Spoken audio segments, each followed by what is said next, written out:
To have nothing is not a good feeling, and to not have a place of belonging and safety, to be able to close your door and have your own privacy is huge for me. So when I didn't have that, it was very, very difficult on my mental health. We became homeless about a year and a half ago. It was a very difficult decision, but because of a violent and controlling issue, we didn't have a choice. When other people found out that I was homeless, some of them were very comforting and understanding and just wanted to do whatever they could. And then I had some people that were very judgmental or that just completely stopped talking to me because of the situation, which was very stressful because it wasn't a situation I asked to ever be put in, or anybody does. It's a safety issue, and I had to remove myself from where we were.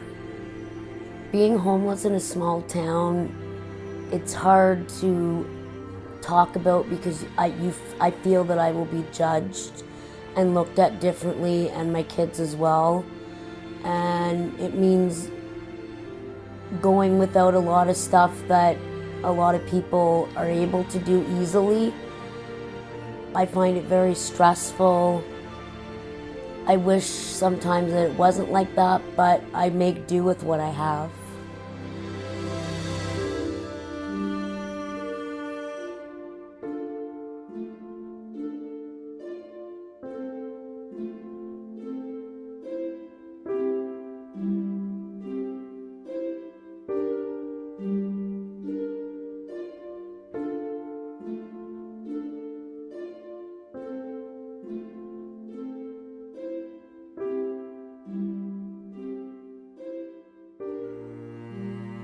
The kids were very upset and embarrassed and sad having to leave a place where they had all their familiar things and their friends, and not even being able to tell their friends when we did have to leave was very difficult for them. Even up until the very last second when we finally left, I could see them both crying, and that was very hard on me. And I just reassured them that one day we will find another place, but that for right now, we couldn't stay there.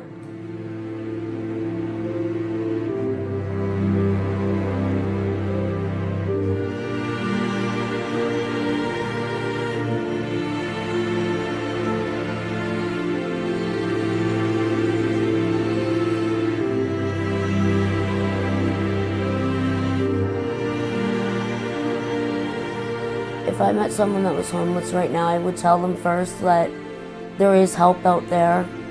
There are places to go, to not feel alone because there's just so many people that are, and that it will get better. Just that, reach out and don't feel that there isn't places, and find them.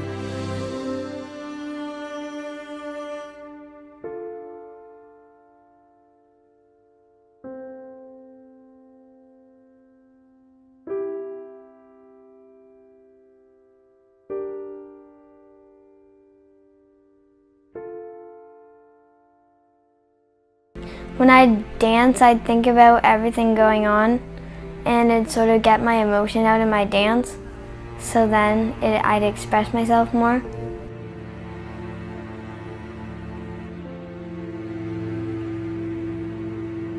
Had to move to the shelter because family issues, friends.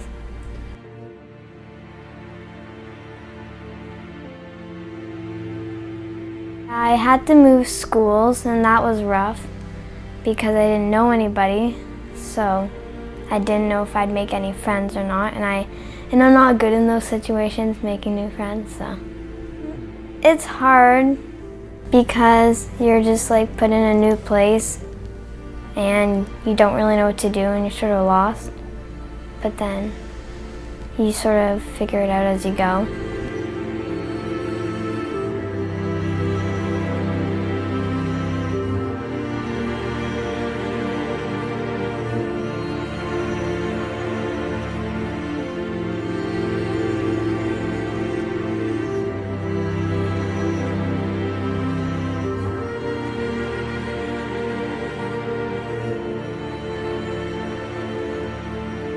I've been dancing since I was 2, and I had my first solo this year. And I actually did pretty good at it. I got first place, so I was really happy. Yeah. That to still be happy, and no matter if you're homeless or not, it doesn't change who you are.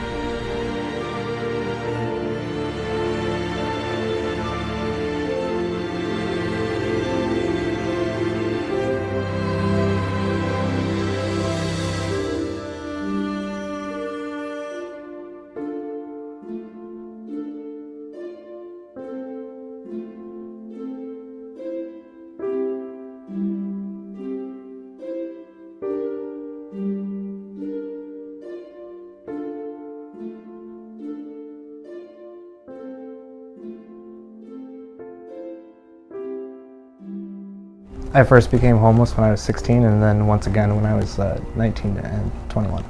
When I was 14, I got kicked out of my mother's, so I went to live with my father for a few years.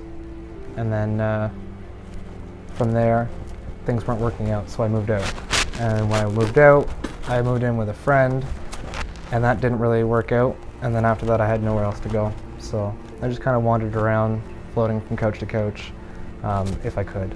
The first time, it was roughly about 3 months before I was able to get a solid footing again, solid household, money coming in, working again. When I was 19, I became homeless again, and that lasted for about 4 to 5 months. I bounced around with a few friends, but nothing really was solid. It didn't really stick. Nothing. I wasn't really putting myself in good situations to get better, just in more situations to kind of stay the same. That took a while to get out of. And then I was homeless again when I was 21 for again a few months. We lived in a tent. That was hard. We used to drive around like parks and stuff around the evening to find a good place to pitch a tent really quick. And so we could park the car and get in and get out. So we weren't, bothered, just trying to sleep. We would just go off a little ways and just pitch a tent for free because we didn't really have the money to pay to sleep anywhere. Stuff like that, where they have a park and a lock, where they would do camping for people to sit down and pay. You feel very disconnected from society and the community that you're living in, so much as you almost feel invisible. And when you don't feel invisible, you feel looked down on or pity, which is not something you're really looking for. You're just looking for a fair shake to get yourself out of the rut that you're in. I had friends that stopped talking to me altogether, just would not associate with me.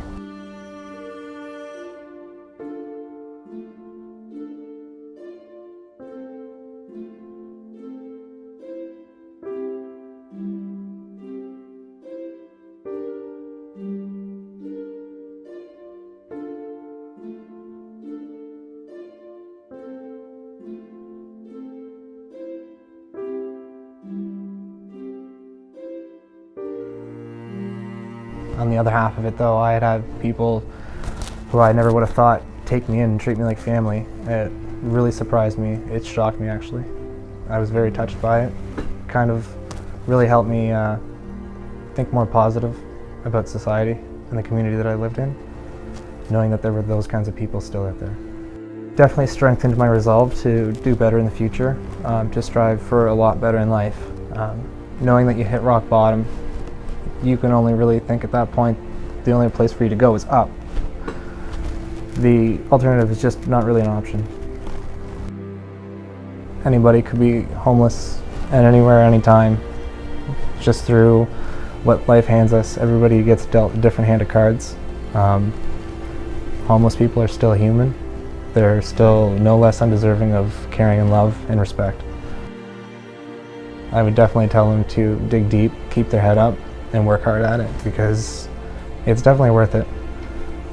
When you succeed, the feeling, it's kind of indescribable.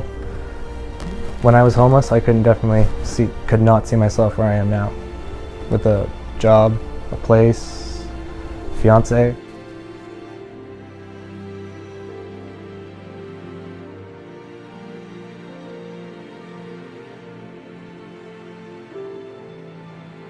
First time for about a year where I wasn't actually with family, and then the second time for about 5 months. And I was living in a tent at the time. Family looked down on me, kind of like it was my fault. I didn't get any help from friends. After high school, nobody really talked to me, and that was pretty well where it fell off.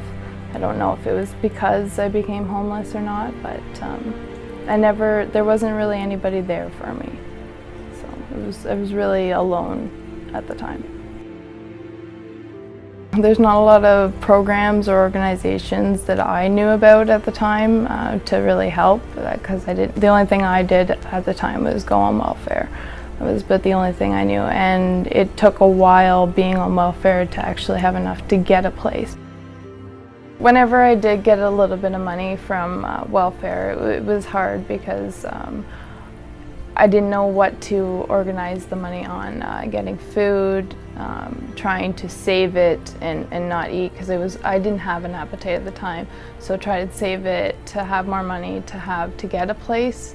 It was very hard to decide, and in the days that I was hungry, you can't eliminate that option. You have to eat, and so it was still very hard to get back on my feet in that sense, because it's hard to save money when you're spending money, and there wasn't a lot of that. So you'll get through it. It's tough, but if you work hard, you'll enjoy the outcome. There is people out there that will help you. It's hard to maybe find that or have the will to want to actually go out and find them, but they are there and they will help you. So you just got to try. I was about, I would say 12 years old. I was in a foster home, and then I had the choice to either become Crown warded or move in with my dad. And so I moved in with my dad. He was working a lot of shift work, difficult situations with that. Like 12 years old, being home alone isn't really ideal, especially when it's still, sometimes 3 in the morning. And so I patched things up with my mom. We had a falling out. And so I moved in with her, and a few months later, I got kicked out. I started couch surfing and, living between my friends and stuff like that. I was staying with my friend often, actually, just over by the high school there. So I was living, between her parents. Her parents are split up, so I'd be with her mom and dad, and it'd be different there.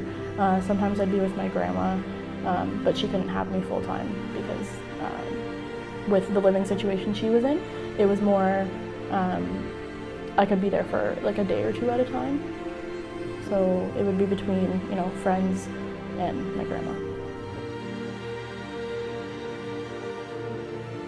Uncomfortable, completely and utterly uncomfortable. I'd live out of a bag. I'd always have my backpack with me, and I'd have clothes in it and try and stash my homework and stuff in there too. It was just always an uncomfortable feeling, knowing, not knowing where I was going to sleep the next night. A lot of the time it was they're taking me in because they have to. It was very embarrassing, I would find, talking about it, unless it was my friends, because they were so open, to it and they understood. I don't think I've ever really, maybe in hindsight, I would have, given myself the advice to tell someone or to talk to somebody, but it really just felt like there was nowhere to go, nowhere to turn to, other than here, really, other than Yak. I was very fortunate to, have the friend that I did and the parents that they had, because they were very accepting of me, which was, something I wasn't really used to. And they were very supportive. I wasn't used to that either, really. And so when they welcomed me into their home with open arms, it was oh my God, what is going on here? And it was great to take advantage of it, but I I didn't necessarily feel like a burden, but it was like I kind of felt silly for being there because, you know, my family was supposed to be taking care of me and that's how it was supposed to be. I don't see it as much. Homelessness to them probably looks like, you know, the stereotypical begging on the street, you know, downtown Toronto. And for me, that's not a reality. The reality is if you don't have a consistent place to stay, you're homeless. And, you know, it exists, especially here. You know, you might have somebody who's your friend who, you know, is staying on your couch periodically, and you're not really taking into the fact that they don't really have somewhere to stay, like a permanent place, you know, and to be aware that it's happening and try and help out the best you can. That there are resources out there that you can very well take advantage of. I know, especially in Perth, or even, you know, surrounding areas, we have youth centers, we have, you know, resources that are available to you that, although it may be hard, you should probably take advantage of them. And you're not alone in that, you know, they're there for you to use.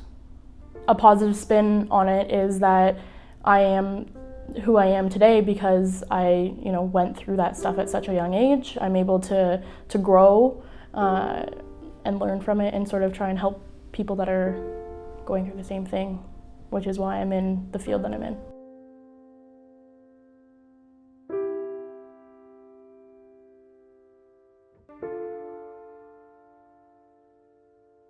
Behind closed doors, she writes. She writes about the nights she almost jumped in front of the headlights, to end it all right there. About the times she had to care for her little sister. Behind closed doors, she screams, wishing someone knew what she means, how she feels. She doesn't know whether to kneel and look up or look down and say, "Take me now." Behind closed doors, no money for food, just booze. Behind closed doors, she fights. Once the neighbors turn out the lights, it's the same bullshit every night. Yelling, screaming, crying, defending, pretending she's okay, trying to figure out how to last another day. Behind closed doors, she's scared. Scared her little sister won't remember the good times, 'cause she's surrounded by the bad. Scared she won't remember the good life, the normal mom and dad. Behind closed doors, she gets strong. At this point, there's nothing that really could go wrong. New family, everyone gets along. So strong that when reality screams, "Don't," she says, "Watch me." And when her mom yells, "You'll never be anything," she says, "I'm already more than you." Behind closed doors, I'm gonna make it.